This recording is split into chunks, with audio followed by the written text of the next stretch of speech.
Leonardo da Vinci Biography 1452–1519. Leonardo da Vinci was a Renaissance artist and engineer, known for paintings like The Last Supper and Mona Lisa, and for inventions like a flying machine. Who was Leonardo da Vinci?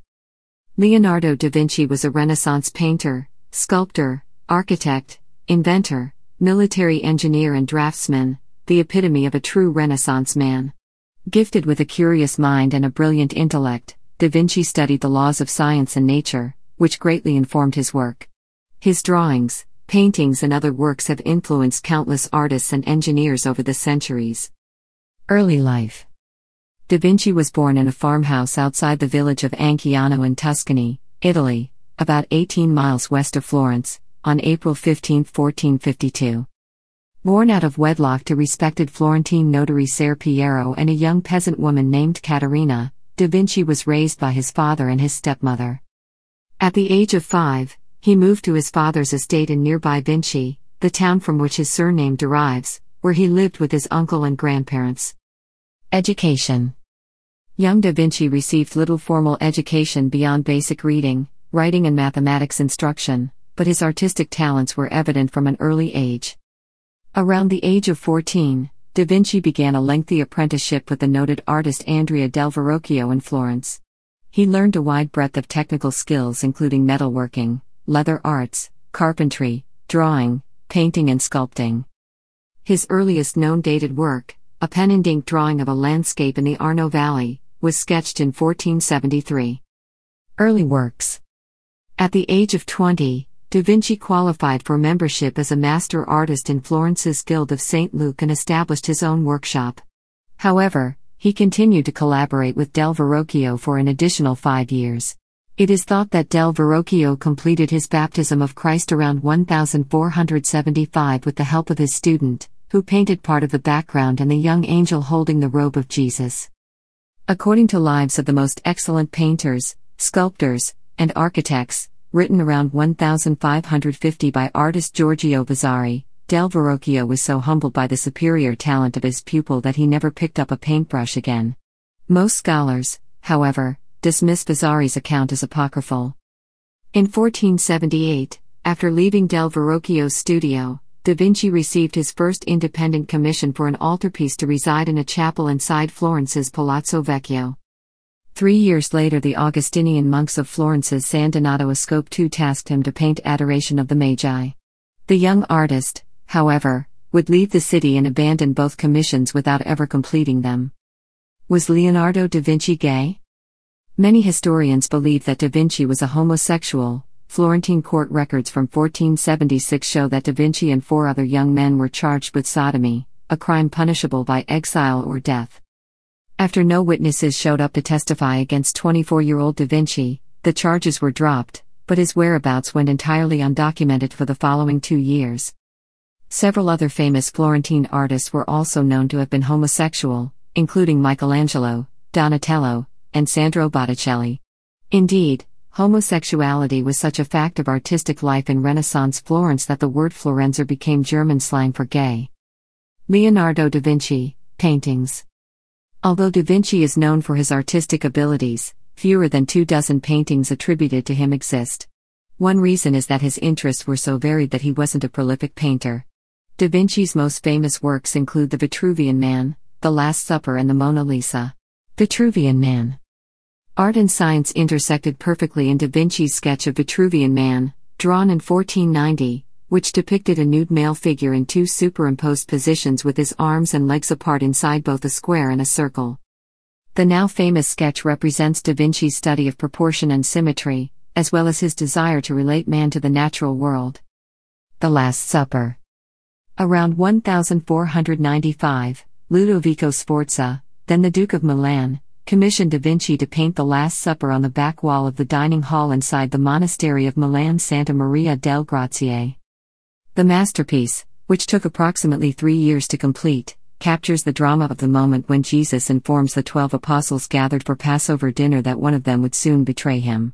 The range of facial expressions and the body language of the figures around the table bring the masterful composition to life. The decision by Da Vinci to paint with tempera and oil on dried plaster instead of painting a fresco on fresh plaster led to the quick deterioration and flaking of the Last Supper. Although an improper restoration caused further damage to the mural, it has now been stabilized using modern conservation techniques. Mona Lisa. In 1503, Da Vinci started working on what would become his most well-known painting, and arguably the most famous painting in the world, the Mona Lisa. The privately commissioned work is characterized by the enigmatic smile of the woman in the half-portrait, which derives from Da Vinci's sfumato technique. Adding to the allure of the Mona Lisa is the mystery surrounding the identity of the subject. Princess Isabella of Naples, an unnamed courtesan, and Da Vinci's own mother have all been put forth as potential sitters for the masterpiece. It has even been speculated that the subject wasn't a female at all but Da Vinci's longtime apprentice Salai dressed in women's clothing. Based on accounts from an early biographer, however, the Mona Lisa is a picture of Lisa del Giocondo, the wife of a wealthy Florentine silk merchant. The painting's original Italian name, La Gioconda, supports the theory, but it's far from certain.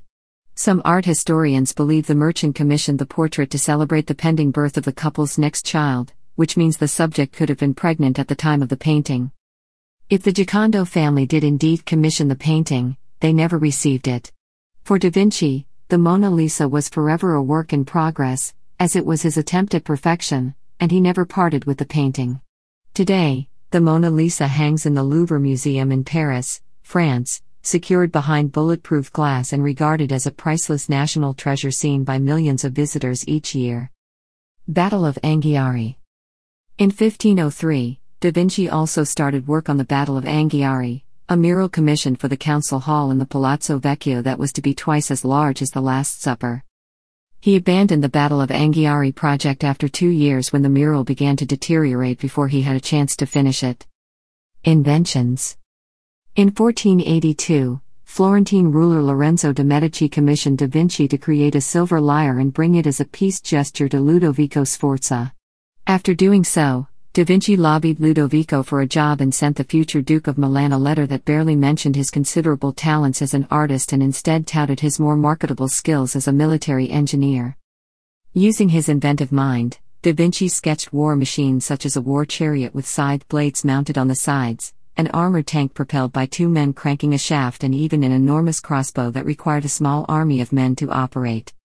The letter worked, and Ludovico brought Da Vinci to Milan for a tenure that would last 17 years. During his time in Milan, Da Vinci was commissioned to work on numerous artistic projects as well, including the Last Supper. Da Vinci's ability to be employed by the Sforza clan as an architecture and military engineering advisor as well as a painter and sculptor spoke to Da Vinci's keen intellect and curiosity about a wide variety of subjects. Flying machine. Always a man ahead of his time, Da Vinci appeared to prophesy the future with his sketches of devices that resemble a modern-day bicycle and a type of helicopter. Perhaps his most well-known invention is a flying machine, which is based on the physiology of a bat.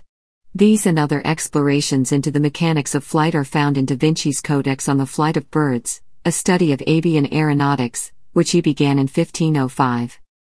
Like many leaders of Renaissance humanism, Da Vinci did not see a divide between science and art. He viewed the two as intertwined disciplines rather than separate ones. He believed studying science made him a better artist. In 1502 and 1503, Da Vinci also briefly worked in Florence as a military engineer for Cesare Borgia, the illegitimate son of Pope Alexander VI and commander of the Papal Army. He traveled outside of Florence to survey military construction projects and sketch city plans and topographical maps. He designed plans, possibly with noted diplomat Niccolò Machiavelli, to divert the Arno River away from rival Pisa in order to deny its wartime enemy access to the sea. Da Vinci's study of anatomy and science. Da Vinci thought sight was humankind's most important sense and eyes the most important organ, and he stressed the importance of saper vedere, or knowing how to see. He believed in the accumulation of direct knowledge and facts through observation. A good painter has 2 chief objects to paint: man and the intention of his soul, Da Vinci wrote. The former is easy, the latter hard, for it must be expressed by gestures and the movement of the limbs. To more accurately depict those gestures and movements, Da Vinci began to study anatomy seriously and dissect human and animal bodies during the 1480s. His drawings of a fetus in utero, the heart and vascular system, sex organs and other bone and muscular structures are some of the first on human record. In addition to his anatomical investigations, Da Vinci studied botany, geology, zoology, hydraulics, aeronautics and physics. He sketched his observations on loose sheets of papers and pads that he tucked inside his belt. Da Vinci placed the papers in notebooks and arranged them around four broad themes: painting, architecture, mechanics and human anatomy. He filled dozens of notebooks with finely drawn illustrations and scientific observations. Sculptures. Ludovico Sforza also tasked Da Vinci with sculpting a 16-foot-tall bronze equestrian statue of his father and founder of the family dynasty, Francesco Sforza. With the help of apprentices and students in his workshop, Da Vinci worked on the project on and off for more than a dozen years. Da Vinci sculpted a life-size clay model of the statue, but the project was put on hold when war with France required bronze to be used for casting cannons, not sculptures. After French forces overran Milan in 1499, and shot the clay model to pieces, Da Vinci fled the city along with the Duke and the Sforza family. Ironically, Gian Giacomo Trivulzio, who led the French forces that conquered Ludovico in 1499, followed in his foe's footsteps and commissioned Da Vinci to sculpt a grand equestrian statue, one that could be mounted on his tomb. After years of work and numerous sketches by Da Vinci, Trivulzio decided to scale back the size of the statue, which was ultimately never finished. Final years. Da Vinci returned to Milan in 1506 to work for the very French rulers who had overtaken the city 7 years earlier and forced him to flee. Among the students who joined his studio was young Milanese aristocrat Francesco Melzi, who would become Da Vinci's closest companion for the rest of his life. He did little painting during his second stint in Milan, however, and most of his time was instead dedicated to scientific studies. Amid political strife and the temporary expulsion of the French from Milan, Da Vinci left the city and moved to Rome in 1513 along with Salai, Melzi and 2 studio assistants. Giuliano de' Medici, brother of newly installed Pope Leo X and son of his former patron, gave Da Vinci a monthly stipend along with a suite of rooms at his residence inside the Vatican. His new patron, however, also gave Da Vinci little work. Lacking large commissions, he devoted most of his time in Rome to mathematical studies and scientific exploration. After being present at a 1515 meeting between France's King Francis I and Pope Leo X in Bologna, the new French monarch offered Da Vinci the title premier painter and engineer and architect to the king. Along with Melzi, Da Vinci departed for France, never to return. He lived in the Château de Clou, now Clos-Luz, near the king's summer palace along the Loire River in Amboise. As in Rome, Da Vinci did little painting during his time in France. One of his last commissioned works was a mechanical lion that could walk and open its chest to reveal a bouquet of lilies. How did Leonardo da Vinci die? Da Vinci died of a probable stroke on May 2, 1519, at the age of 67. He continued work on his scientific studies until his death. His assistant, Melzi, became the principal heir and executor of his estate. The Mona Lisa was bequeathed to Salai. For centuries after his death, thousands of pages from his private journals with notes, drawings, observations and scientific theories have surfaced and provided a fuller measure of the true Renaissance man. Book and movie. Although much has been written about Da Vinci over the years, Walter Isaacson explored new territory with an acclaimed 2017 biography, Leonardo da Vinci, which offers up details on what drove the artist's creations and inventions. The buzz surrounding the book carried into 2018, with the announcement that it had been optioned for a big-screen adaptation starring Leonardo DiCaprio. Salvatore Mundi. In 2017, the art world was sent buzzing with the news that the Da Vinci painting Salvatore Mundi had been sold at a Christie's auction to an undisclosed buyer for a whopping $450.3 million. That amount dwarfed the previous record for an artwork sold at an auction, the $179.4 million paid for Women of Algiers by Pablo Picasso in 2015. The sales figure was stunning in part because of the damaged condition of the oil-on panel, which features Jesus Christ with his right hand raised in blessing and his left holding a crystal orb, and because not all experts believe it was rendered by Da Vinci. However, Christie's had launched what one dealer called a brilliant marketing campaign, which promoted the work as the holy grail of our business and the last Da Vinci. Prior to the sale, it was the only known painting by the old master still in a private collection. The Saudi embassy stated that Prince Badr bin Abdullah bin Mohammed bin Farhan Al Saud of Saudi Arabia had acted as an agent for the Ministry of Culture of Abu Dhabi, in the United Arab Emirates. Around that time, the newly opened Louvre Abu Dhabi announced that the record-breaking artwork would be exhibited in its collection.